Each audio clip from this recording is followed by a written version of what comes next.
मधुर प्रिय नाम में जय मसीह की। हम सब लोग अपनी अपनी बाइबलों को खोल लेंगे।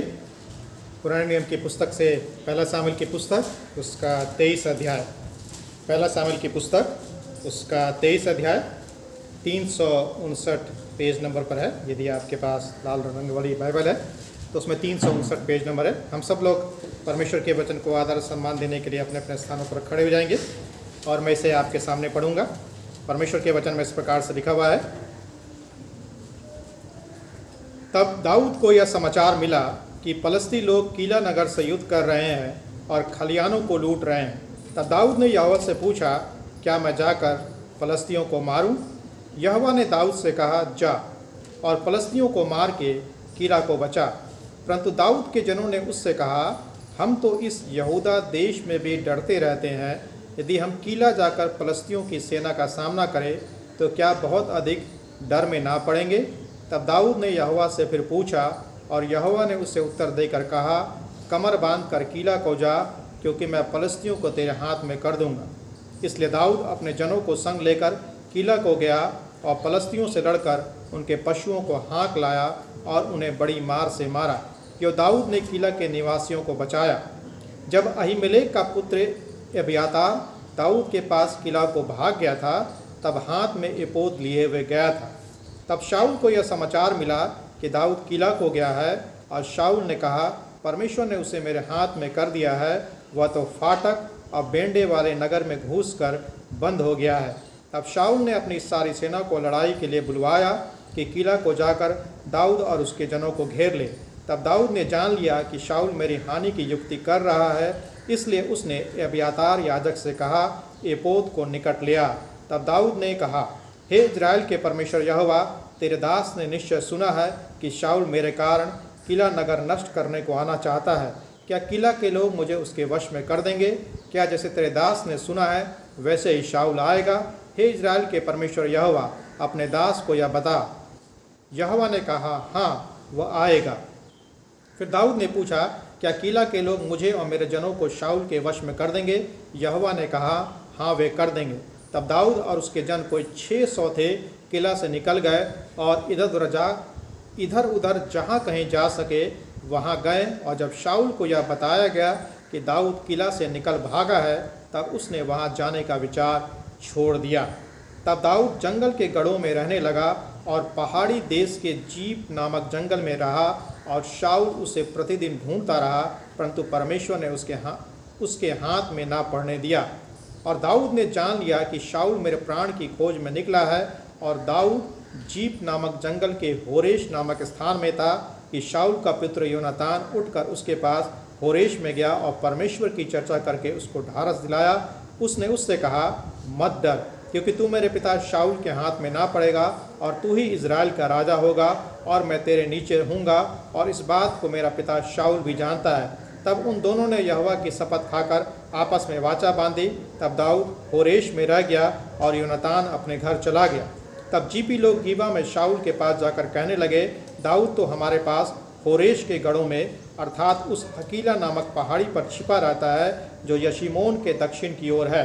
इसलिए अब हे राजा, तेरी जो इच्छा आने की है तो आ और उसको राजा के हाथ में पकड़वा देना, हमारा काम होगा। शाऊल ने कहा, यहोवा की आशीष तुम पर हो, क्योंकि तुमने मुझ पर दया की है। तुम चलकर और भी निश्चय कर लो और देखभाल कर जान लो, और उसके अड्डे का पता लगा लो, और पता लगाओ कि उसको वहाँ किसने देखा है, क्योंकि किसी ने मुझसे कहा है कि वह बड़ी चतुराई से काम करता है। इसलिए जहाँ कहीं वह छिपा करता है, उन सब स्थानों को देख देख कर पहचानो। तब निश्चय करके मेरे पास लौट आना, और मैं तुम्हारे साथ चलूँगा। और यदि वह उस देश में कहीं भी हो तो मैं उसे यहूदा के हजारों में से ढूंढ निकालूंगा। तब वे चलकर शाऊल से पहले जीप को गए, परंतु दाऊद अपने जनों समेत माओन नामक जंगल में चला गया था, जो अराबा में यशीमोन के दक्षिण की ओर है। तब शाऊल अपने जनों को साथ लेकर उसकी खोज में गया। इसका समाचार पाकर दाऊद पर्वत पर से उतर के माओन जंगल में रहने लगा। यह सुन शाऊल ने माओन जंगल में दाऊद का पीछा किया। शाऊल तो पहाड़ की एक ओर और दाऊद अपने जनों समेत पहाड़ की दूसरी ओर जा रहा था। और दाऊद शाऊल के डर के मारे जल्दी जा रहा था, और शाऊल अपने जनों समेत दाऊद और उसके जनों को पकड़ने के लिए घेरा बनाना चाहता था। कि एक दूत ने शाऊल के पास आकर कहा, फुर्ती से चला आ, क्योंकि पलिस्तियों ने देश पर चढ़ाई की है। यह सुन शाऊल दाऊद का पीछा छोड़कर पलिस्तियों का सामना करने को चला। इस कारण उस स्थान का नाम शेला हम हलकोत पड़ा। वहाँ से दाऊद चढ़कर एन गदी के गढ़ों में रहने लगा। यह परमेश्वर का वचन है। आप अपने स्थानों पर बैठ सकते हैं।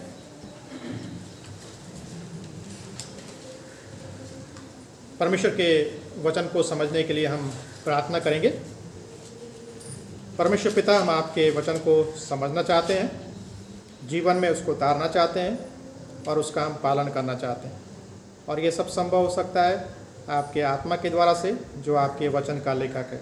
आपका आत्मा हम सब की सहायता करे, मदद करे कि हम सिर्फ सुने ही नहीं, वचन को सिर्फ समझे ही नहीं, लेकिन अपने व्यवहारिक जीवन में आपके वचन को दिखाने वाले हो सके, ताकि दूसरे हमारे जीवन को देखकर आप पर विश्वास कर सके, आप पर ईमान लाने वाले हो सके। जब हम इस खंड को पढ़ चुके हैं, इस खंड से जो आप हमको सिखाना चाहते हैं, उसकी तरफ आप हमारे ध्यान को लगाएं। प्रार्थना को प्रभु यीशु मसीह के नाम से मांगते हैं, आमीन। हम लोग पिछले काफ़ी समय से शाऊल और दाऊद की कहानी के बारे में हम क्या कर रहे हैं, सीख रहे हैं और देख रहे हैं, जो बाइबल में हमें और आपको देखने को मिलती है। हम क्या देख रहे हैं कहानी में कि दाऊद भाग रहा है और शाऊल उसका पीछा कर रहा है। दाऊद थका हुआ है, दाऊद अपने जीवन में निराश है, दाऊद अपने जीवन में परेशान है, क्योंकि इसके जीवन की परिस्थितियां अच्छी नहीं। इसीलिए उसको जीवन में प्रोत्साहन की ज़रूरत है, उसको जीवन में हिम्मत देने की ज़रूरत है, उसको जीवन में ढाढ़स देने की ज़रूरत है। एक प्रश्न है, हमें और आपको क्या करने की आवश्यकता होती है जब हम और आप अपने जीवन में थके होते हैं, हम अपने जीवन में जब निराश होते हैं, जब हम अपने जीवन में परेशान होते हैं अपने जीवन की परिस्थितियों से, चाहे वो हमारे जीवन की पारिवारिक परिस्थितियां हों, या हमारे जीवन की आर्थिक परिस्थितियां हों, या हमारे जीवन की मानसिक परिस्थितियां हों, या बीमारियों की परिस्थितियां हों, किसी भी प्रकार की परिस्थितियां जो हमारे जीवन में होती हैं, जिनसे हम जूझ रहे होते हैं, उस समय हमको और आपको क्या करने की आवश्यकता होती है। हम सब लोग विश्वासी लोग हैं, हम परमेश्वर के वचन को पढ़ने वाले लोग हैं, जो जीवित वचन है, इसीलिए हम उसके अनुसार उत्तर देखने का प्रयास करेंगे। हमको और आपको परमेश्वर में सामर्थ्य को, शक्ति को, ताकत को खोजने की क्या है, आवश्यकता है। या हम सांसारिक दृष्टिकोण से बात करें, संसार सामर्थ्य को, शक्ति को, ताकत को कहाँ पर खोजने का प्रयास करता है? धन के द्वारा से संसार में सामर्थ्य को, शक्ति को, ताकत को खोजने का क्या किया जाता है, प्रयास किया जाता है। पदवी में बहुत सारी ऐसे तरीके हैं जो संसार में आपको मिलेंगे, जिसके द्वारा से मनुष्य सामर्थ्य को प्राप्त करने की कोशिश करता है, शक्ति को प्राप्त करने की कोशिश करता है और ताकत को प्राप्त करने की कोशिश करता है। लेकिन जो परमेश्वर का वचन है हमें इस बात को बताता है कि हम वास्तविक सामर्थ्य, जिसको हमारे जीवन में आवश्यकता है, उसको हम कहाँ से प्राप्त कर सकते हैं। इसीलिए जो हमारा शीर्षक है इस खंड का, वो ये है, कठिन समय में आप सामर्थ्य कहाँ से पाते हैं। अपने जीवन के कठिन समय में आप शक्ति को, सामर्थ्य को या ताकत को आप कहाँ से प्राप्त करते हैं। विशेष करके जब आप मानसिक रूप से तनाव में होते हैं या जीवन में कठिन समस्याओं का सामना कर रहे होते हैं, तो उस समय आपको सामर्थ्य कहाँ से प्राप्त करनी चाहिए। परमेश्वर का वचन हमें और आपको बताता है कि आपको और हमको परमेश्वर में सामर्थ्य को खोजने की जरूरत है, क्योंकि जो बाइबल का परमेश्वर है वो सामर्थी परमेश्वर है, महान परमेश्वर है। हमको उसमें सामर्थ्य को खोजने की आवश्यकता है। ये जो खंड आपके सामने पढ़ा गया, इसके ऊपर आपने ध्यान दिया होगा, तो दाऊद 3 अलग अलग स्थानों पर गया। किला में गया, जीप में गया और माऊन में गया, और प्रत्येक स्थान पर जहां पर भी दाऊद गया उसको किसी ना किसी प्रकार की बाधा का या समस्याओं का क्या करना पड़ा, सामना करना पड़ा। और प्रत्येक स्थान पर दाऊद ने जो कुछ अनुभव किया अपने जीवन में, उसके द्वारा से हम परमेश्वर में सामर्थ्य को जो प्राप्त करना है उसके बारे में हम कुछ ना कुछ क्या करते हैं, नया सीखते हैं। तो जैसा कि जो शीर्षक है, कठिन समय में, परेशानियों के समय में, समस्याओं के समय में, जब जीवन विपरीत दिशा में जाता है, कुछ समझ में नहीं आता है, परिवार में जब मृत्यु हो जाती है, परिवार में जब आर्थिक संकट आ जाता है, जब बीमारियां दूर नहीं होती हैं, समस्याएं दूर नहीं होती हैं, तमाम प्रकार की परेशानियां जब जीवन में होती हैं, उस समय हम सामर्थ्य को कहां से प्राप्त कर सकते हैं। जो पहली बात है, 1 से 13 पद के अनुसार, परमेश्वर के वचन से और प्रार्थना के माध्यम से। परमेश्वर के वचन से और प्रार्थना के माध्यम से। लेकिन बड़े दुख की बात है, यह हम सब के जीवन की वास्तविकता है कि हम सच्चे परमेश्वर पर विश्वास करते हैं, जीवन के बनाने वाले परमेश्वर पर विश्वास करते हैं, संसार को बचाने वाले परमेश्वर के पर विश्वास करते हैं, उसके उस वचन पर विश्वास करते हैं जिसके द्वारा से उसने संसार की सृष्टि करी। लेकिन उस वचन को हम जीवन में महत्व नहीं देते हैं, हम उसको पढ़ना नहीं चाहते हैं। बाइबल जो है हमको सबसे बोरिंग पुस्तक लगती है, उबाऊ पुस्तक लगती है। जैसे ही बोल दे कि आपको बाइबल पढ़ना है, आज 10 अध्याय पढ़ना है, किसी का सर दर्द कर जाएगा, किसी का बदन दर्द कर जाएगा, किसी को नींद आने लगेगी, किसी को परेशानी होने लगी। हम परमेश्वर का धन्यवाद देते हैं कि कुछ विद्यार्थी हमारे मध्य में हैं, उनको हम सब लोगों ने इनकरेज किया कि आप बाइबल को पढ़ें, और हम धन्यवाद देते हैं कि उन्होंने यहाँ पर रहते हुए परमेश्वर के वचन को पूरा पढ़ा, उत्पत्ति से लेकर के प्रकाशित वाक्य तक, और उसकी खुशी को भी जाहिर किया कुछ चीज़ों को हम सबको देने के द्वारा से। ये इस बात को बताता है कि कुछ लोग वास्तव में परमेश्वर के वचन को पढ़ने में इंटरेस्ट लेते हैं। जब किसी व्यक्ति को किसी से प्यार हो जाता है और वो जब उसको प्रेम पत्र लिखता है या कुछ मैसेज लिखता है, हम उसको बार बार पढ़ते हैं।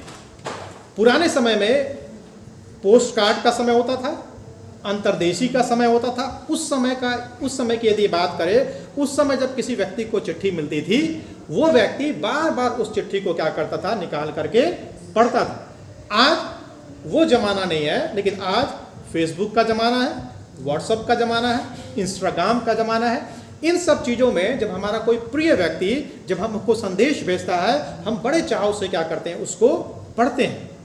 लेकिन क्या हम उससे सामर्थ्य को प्राप्त कर सकते हैं? हम उससे सामर्थ्य को प्राप्त नहीं कर सकते हैं। सामर्थ्य को यदि आपको प्राप्त करना है, आप परमेश्वर के वचन को जब पढ़ेंगे और जब परमेश्वर से प्रार्थना करेंगे, और जब परमेश्वर के वचन और प्रार्थना में जब परमेश्वर की इच्छा को जानने का प्रयास करेंगे, तब ही आप परमेश्वर की सामर्थ्य को क्या कर सकते हैं, प्राप्त कर सकते हैं। कीला में जो जगह का नाम है, दाऊद यहोवा से पूछता है,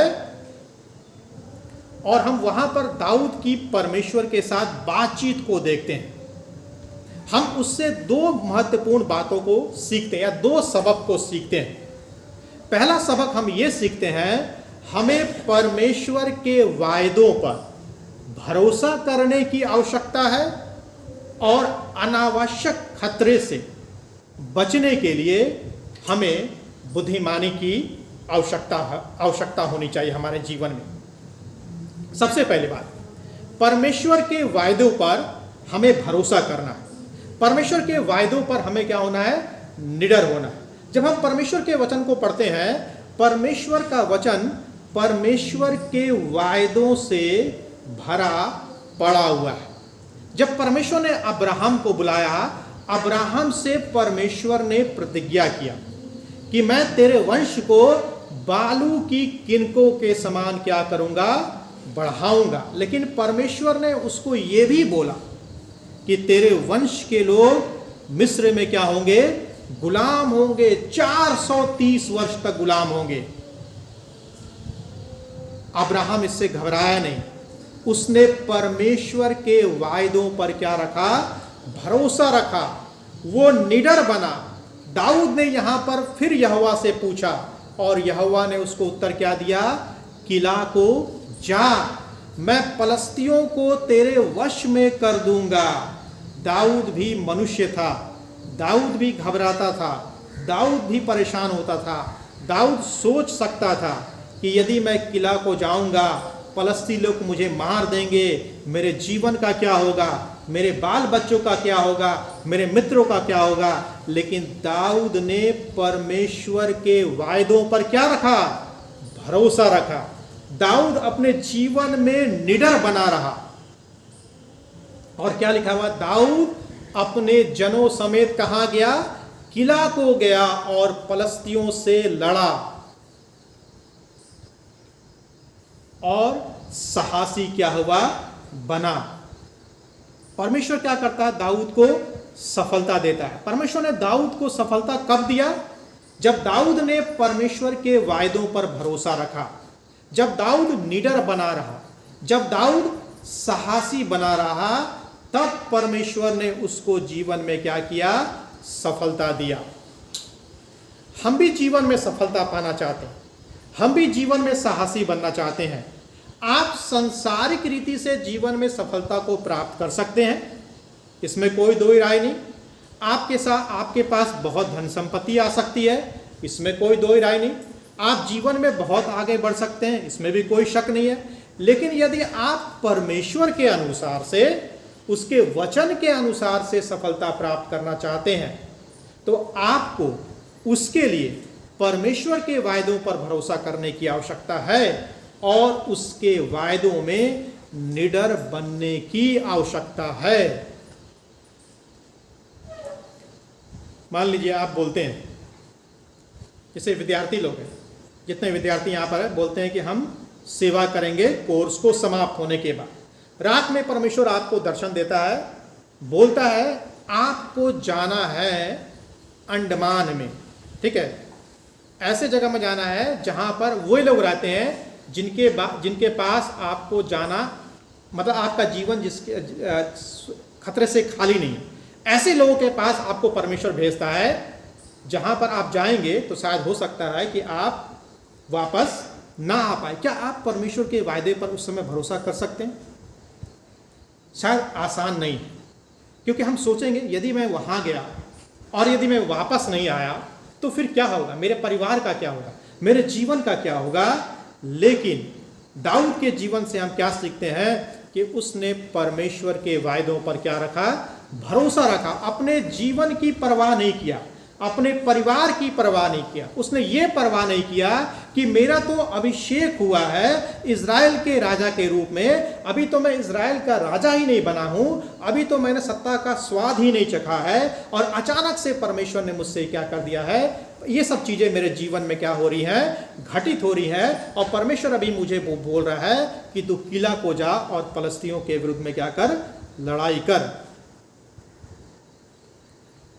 जब हम परमेश्वर के वचन को पढ़ते हैं, परमेश्वर के वचन में हम परमेश्वर के द्वारा से दिए गए बहुत सारे बहुमूल्य वायदों को हम क्या करते हैं, पाते हैं।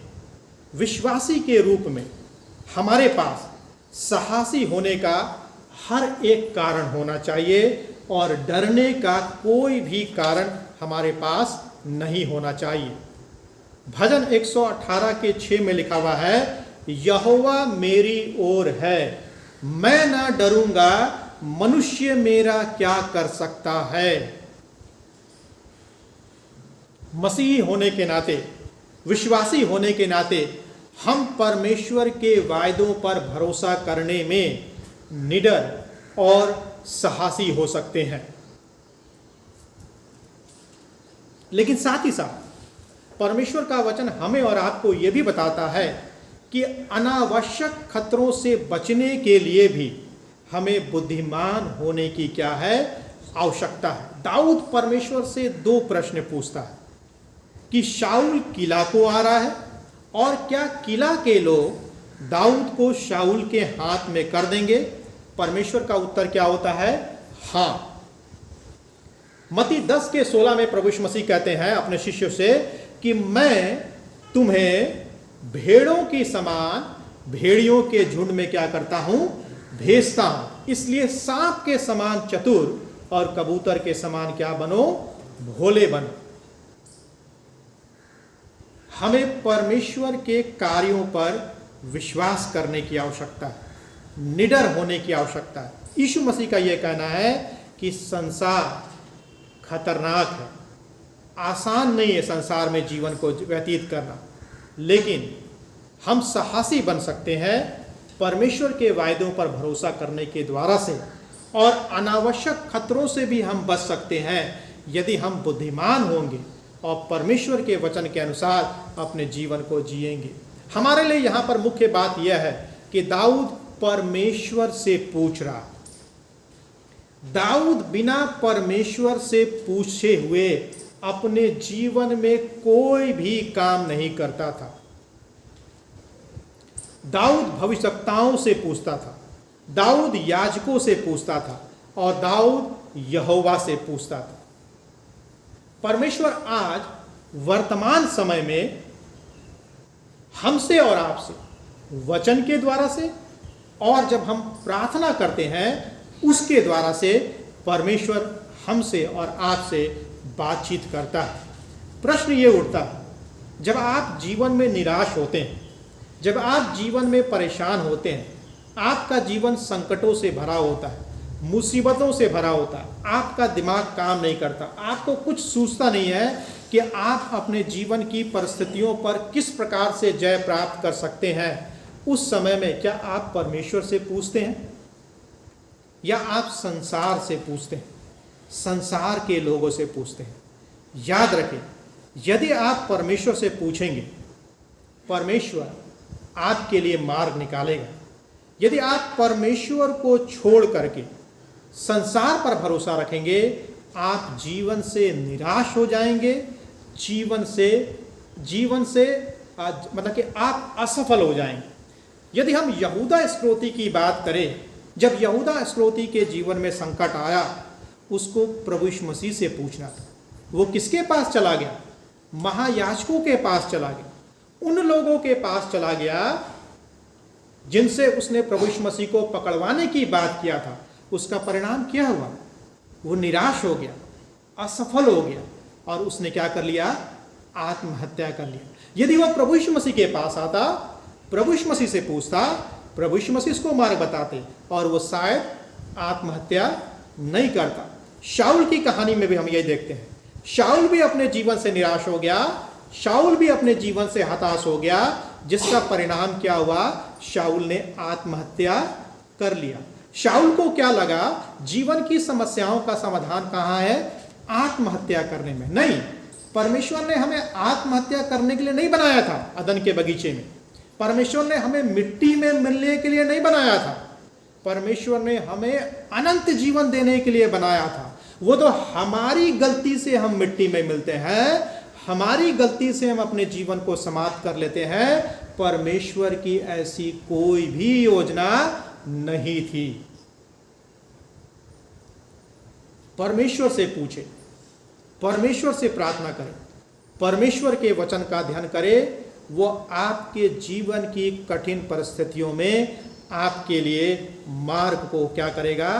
तैयार करेगा और आप सामर्थ्य को प्राप्त कर सकते हैं। वचन के अलावा, प्रार्थना के अलावा और कहीं भी सामर्थ्य को ढूंढने का प्रयास ना करें। दूसरी बात, 14 से 18 पद के अनुसार, परमेश्वर में विश्वास रखने और विश्वासियों के साथ संगति करने के द्वारा से हम परमेश्वर में शक्ति को पाते हैं, सामर्थ्य को पाते हैं, ताकत को पाते हैं। कैसे? परमेश्वर में विश्वास रखने के द्वारा से, विश्वासियों के साथ संगति करने के द्वारा से। यदि हम शारीरिक सामर्थ्य की बात करें, संसार में बहुत सारी चीजें हैं जिसके द्वारा से व्यक्ति शारीरिक रूप से सामर्थ्य को प्राप्त करता है। ठीक है, हॉर्लिक्स है, ठीक है, अच्छे फल फ्रूट्स है, अच्छा खान पान है। डॉक्टरों के पास जाएंगे, डॉक्टर आपको सलाह देगा कि आप यदि इन चीजों का सेवन करेंगे आप सामर्थ्य को प्राप्त कर सकते हैं, शारीरिक सामर्थ्य को प्राप्त कर सकते हैं। लेकिन यहां पर बात आत्मिक सामर्थ्य की हो रही है। शारीरिक सामर्थ्य तो परमेश्वर देता ही देता है, लेकिन सबसे महत्वपूर्ण है आत्मिक सामर्थ्य को प्राप्त करना। तो आत्मिक सामर्थ्य आप कैसे प्राप्त कर सकते हैं? परमेश्वर में विश्वास रखने के द्वारा से और विश्वासियों के साथ संगति करने के द्वारा से। शाऊल दिन प्रतिदिन दाऊद की खोज में लगा हुआ था, लेकिन परमेश्वर ने कभी भी दाऊद को शाऊल के हाथों में पड़ने नहीं दिया। क्यों? दाऊद सुरक्षित था। क्यों दाऊद का जीवन सुरक्षित था? क्योंकि दाऊद ने परमेश्वर पर विश्वास रखा। और दाऊद की संगति किसके साथ थी? विश्वासियों के साथ थी। यदि आप कठिन समय में अडिग रहना चाहते हैं, कठिन समय में आप टिके रहना चाहते हैं, तो आपको परमेश्वर में विश्वास करने की आवश्यकता है। सिर्फ विश्वास ही नहीं करना है परमेश्वर में आपको, लेकिन आपको विश्वासियों के साथ संगति करने की भी आवश्यकता है। तभी तो रविवार के दिन में हमें और आपको संगति की आवश्यकता पड़ती है। लेकिन रविवार के दिन कई लोग काम को निकाल लेते हैं, जबकि परमेश्वर ने रविवार का दिन हमें और आपको दिया है कि हम अन्य विश्वासियों के साथ संगति करें। हम घर में तो परमेश्वर के वचन को पढ़ सकते हैं, हम परमेश्वर पर विश्वास रख सकते हैं, लेकिन संगति करने के लिए तो एक जगह हमको और आपको इकट्ठा होना पड़ेगा ना, कि नहीं इकट्ठा होना पड़ेगा। लेकिन फिर भी हम में से बहुत सारे लोग रविवार के दिन में बहुत सारे कामों को निकाल लेते हैं। जब तक आवश्यक ना हो तब तक हमें ऐसा कोई काम नहीं करना चाहिए जिससे हम एक दूसरे के साथ संगति करने से क्या हो सके, वंचित हो जाए। शाऊल दिन प्रतिदिन दाऊद के करीब आता जा रहा था।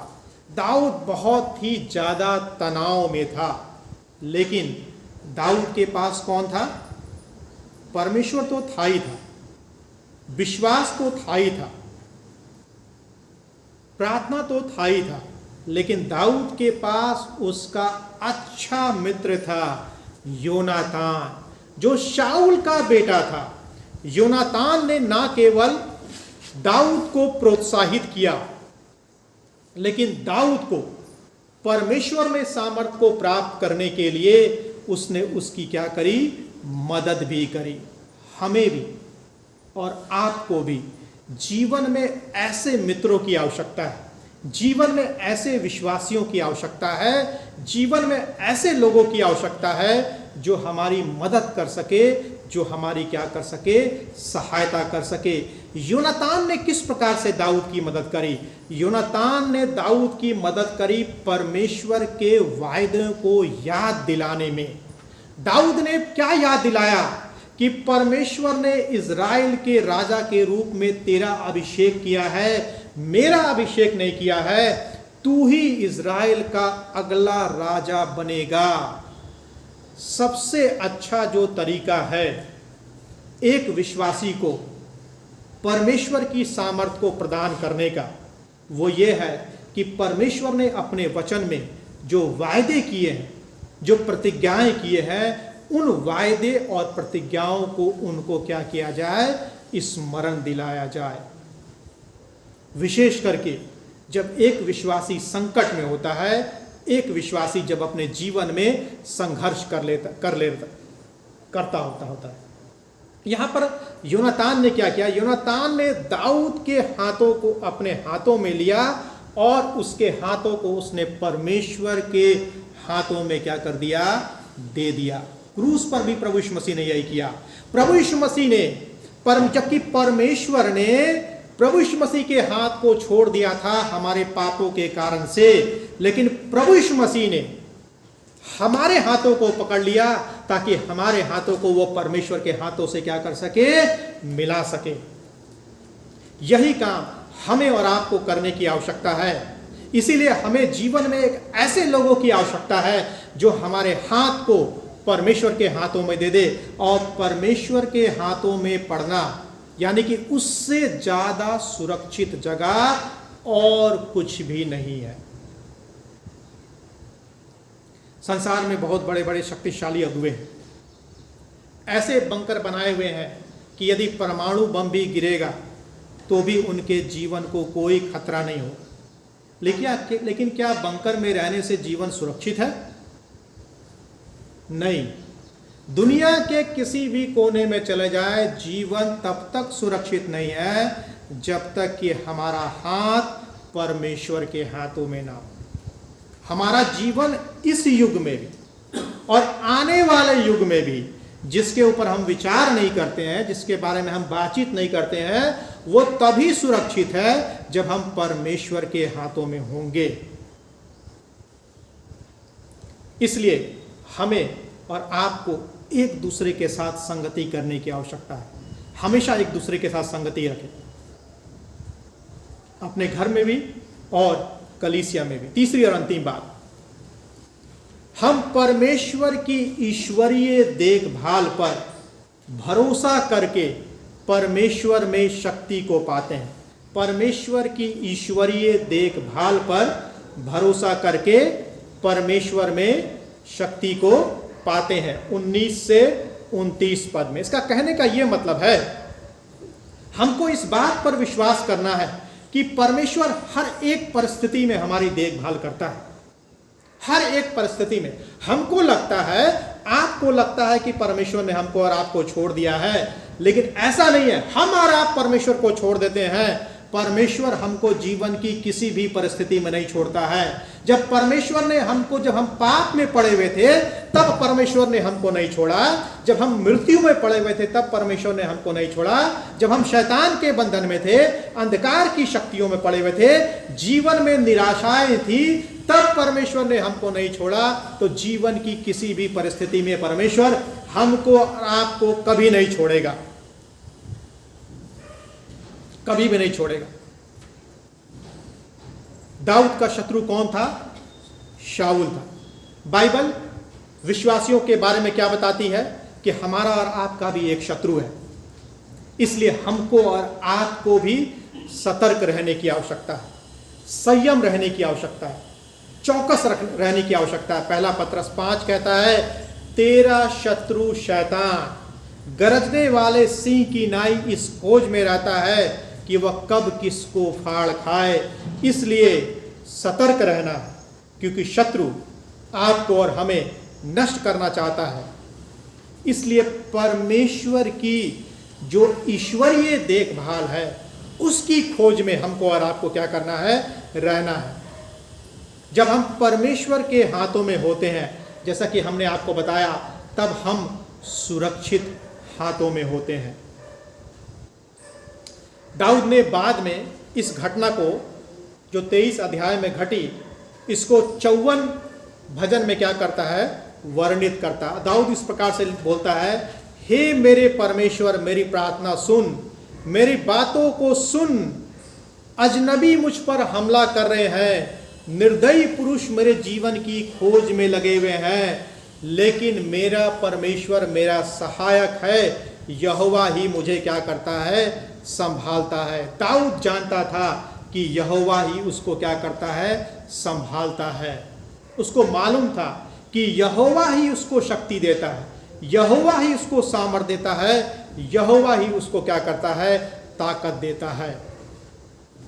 इसलिए जो तीसरा तरीका है वो ये है कि हम परमेश्वर की सामर्थ्य को पाते हैं जब हम परमेश्वर की ईश्वरीय देखभाल पर क्या करते हैं? भरोसा करते हैं। एलिया के बारे में हम सब जानते हैं, 3 साल तक बारिश नहीं हुई। उतने दिनों तक किसने उसकी देखभाल करी? परमेश्वर ने उसकी देखभाल करी। और वो भी परमेश्वर ने खाना किसके द्वारा से खिलाया उसको? कौओं के द्वारा से खाना खिलाया। जो लालची पक्षी है, जो दूसरों को भोजन छीन लेता है, उसके द्वारा से परमेश्वर ने उसके खाने को खिलाया। क्यों संभव होने पाया? क्योंकि एलिय्याह ने किसकी देखभाल पर भरोसा किया? परमेश्वर की देखभाल पर भरोसा किया। योना मछली के पेट में था, लेकिन फिर भी उसको कुछ नहीं होने पाया, क्योंकि योना ने मछली के पेट में किसकी देखभाल पर भरोसा किया? परमेश्वर की ईश्वरीय देखभाल पर भरोसा किया। इजरायली लोग लाल समुद्र के बीच में थे, किसकी देखभाल पर उन्होंने भरोसा किया? परमेश्वर की देखभाल पर भरोसा किया। अंत में हम और आप क्या सीखते हैं? जब आप और हम तनाव में होते हैं, कठिन समस्याओं का सामना कर रहे होते हैं, तो परमेश्वर में शक्ति खोजे, क्योंकि परमेश्वर सर्वशक्तिमान है। जब आप परमेश्वर में ताकत पाते हैं, तो आप हर दिन की चुनौतियों का अपने जीवन में क्या कर सकते हैं? सामना कर सकते हैं। जब आप परमेश्वर के बाहर, परमेश्वर के वचन के बाहर, जब आप विश्वास के बाहर, जब आप ईश्वरीय देखभाल के बाहर ताकत को प्राप्त करने की कोशिश करते हैं, आप जीवन में निराश हो जाएंगे, आप जीवन में क्या हो जाएंगे? असफल हो जाएंगे। यीशु मसीह के बारे में हम परमेश्वर के वचन में पढ़ते हैं कि क्रूस पर जाने से पहले गतसमनी के बगीचे में प्रभु यीशु मसीह गया। दाऊद की तरह प्रभु यीशु मसीह भी संकट में था। प्रभु यीशु मसीह भी जीवन में एक बड़े मानसिक तनाव से होकर गुजर रहा था, लेकिन उस परिस्थिति में प्रभु यीशु मसीह ने क्या किया? जबकि वो तो स्वयं परमेश्वर था, लेकिन वह मनुष्य भी था। उसने उस परिस्थिति में क्या किया? उसने परमेश्वर से प्रार्थना किया, उसने परमेश्वर के वचन पर भरोसा रखा, उसने परमेश्वर से प्रार्थना में उसकी इच्छा को मांगा। उसने इसे अकेला करने की कोशिश नहीं किया, वो अपनी मदद करने के लिए उसने अपने मित्रों को अपने साथ ले गया था, अपने शिष्यों को अपने साथ ले गया था, लेकिन उसके शिष्य क्या हो गए? सो गए। उसने परमेश्वर की ईश्वरीय देखभाल पर क्या किया? भरोसा किया। यीशु मसीह ने प्रार्थना किया, हे पिता, यदि तू चाहे तो यह कटोरा मुझसे क्या हो जाए? टल जाए, तो भी मेरी इच्छा नहीं परंतु तेरी इच्छा क्या हो? पूरी हो। उसने स्वयं को परमेश्वर की इच्छा के क्या कर दिया? अधीन कर दिया। बाइबल बताती है कि परमेश्वर ने एक स्वर्गदूत को भेजा उसकी मदद करने के लिए, जिसने प्रभु यीशु मसीह को दृढ़ किया। प्रभु यीशु मसीह अपने जीवन के सबसे कठिन समय में था, अपने जीवन के सबसे कठिन दौर से गुजर रहा था, लेकिन उसने क्या किया? उसने परमेश्वर में सामर्थ्य को प्राप्त करने की कोशिश किया, परमेश्वर में विश्वास किया, परमेश्वर की ईश्वरीय देखभाल के ऊपर उसने क्या किया? भरोसा किया। और जिसका परिणाम यह हुआ कि वह क्रूस के ऊपर अपने आप को बलिदान करने के लिए तैयार हो गया, और वो जीवन में क्या हुआ? सफलता को प्राप्त किया। यीशु मसीह ने परमेश्वर में शक्ति को पाया, ताकि हमारे पापों को ताकि हमारे लिए, हमारे पापों के मरने के लिए क्रूस पर जाने की शक्ति को प्राप्त कर सके। यदि क्रूस पर यीशु मसीह जाने पाया, क्रूस पर प्रभु यीशु मसीह चढ़ने पाया, तो उसका एक ही कारण था कि उसने परमेश्वर के द्वारा से सामर्थ को प्राप्त किया। यदि प्रभु यीशु मसीह कहीं और से सामर्थ को प्राप्त करता, तो वह क्रूस पर कभी भी नहीं चढ़ पाता, क्रूस पर कभी भी बलिदान नहीं हो पाता। लेकिन क्रूस की मृत्यु हमारे और आपके पापों के लिए यदि प्रभु यीशु मसीह ने सहा, बलिदान हुआ, तो उसका एक ही कारण था कि उसने परमेश्वर के द्वारा से क्या प्राप्त किया? सामर्थ को प्राप्त किया, ताकि हम और आप शक्ति को प्राप्त कर सके। सिर्फ प्रभु यीशु मसीह ने सामर्थ को प्राप्त नहीं किया, लेकिन प्रभु यीशु मसीह ने हमको और आपको भी सामर्थ को क्या किया? प्रदान किया। जब आप यीशु मसीह के द्वारा परमेश्वर के पास जाते हैं या परमेश्वर के पास आते हैं, आप सामर्थ को प्राप्त करते हैं। परमेश्वर हमेशा आपके लिए तैयार है, उसका वचन हमेशा आपके लिए तैयार है। उसके वचन में परमेश्वर के वायदे हैं, परमेश्वर की प्रतिज्ञाएं हैं। उसके वचन में परमेश्वर की इच्छाओं को, परमेश्वर के वायदों को तलाश करने की कोशिश करें। परमेश्वर में विश्वास रखें, अन्य विश्वासियों के साथ संगति करें, परमेश्वर की ईश्वरीय देखभाल पर भरोसा रखें। जब जीवन आपको कठिन लगे, जीवन में आपको समझ में ना आए, आप परमेश्वर की सामर्थ को प्राप्त करने के लिए प्रभु यीशु मसीह के पास आए, जो आपको अपनी सामर्थ से क्या करेगा? भरपूर करेगा। आइए हम प्रार्थना करें। परमेश्वर पिता, हम धन्यवाद करते हैं कि हम आपके पास कभी भी आ सकते हैं। हो दीजिए परमेश्वर पिता कि हम जीवन की कठिन से कठिन परिस्थिति में, घोर अंधकार से भरी हुई परिस्थिति में भी हम आप में सामर्थ को प्राप्त करने की कोशिश करें। आपके वचन में सामर्थ्य को प्राप्त करने की कोशिश करें। आप में विश्वास करने के द्वारा से, विश्वासियों के साथ संगति करने के द्वारा से और आपकी ईश्वरीय देखभाल में भरोसा करने के द्वारा से सामर्थ्य को प्राप्त कर सकें। क्योंकि जब हम आप में सामर्थ्य को प्राप्त करते हैं तो हम जीवन में कभी भी असफल नहीं होते, हम जीवन में सफलता को प्राप्त करते हैं। प्रार्थना को प्रभु यीशु मसीह के नाम से मांगते हैं, आमीन।